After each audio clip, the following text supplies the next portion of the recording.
লাউ এবং গোস্ত নবীজি কেন একসাথে খেতেন? বর্তমান বিজ্ঞান এই গবেষণা করে তারা অবাক হয়ে যাচ্ছেন যে এটা কোনো সাধারণ মানুষের খাবার হতে পারে না। কারণ কোনো সাধারণ মানুষের পক্ষে জানা সম্ভবই নয় যে এই খাবারের মধ্যে এত উপকার রয়েছে।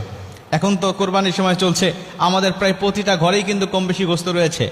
তাই আপনি ইচ্ছা করেই আপনি কিন্তু এই সুন্নতি খাবারটা তৈরি করে খেতে পারেন। একদিকে একটা সুন্নত আদায় হবে, অন্যদিকে আপনার শরীরের মধ্যে যে উপকারটা ঢুকবে আপনি অবাক হয়ে যাবেন বর্তমান বিজ্ঞানী সম্বন্ধে কি বলছে।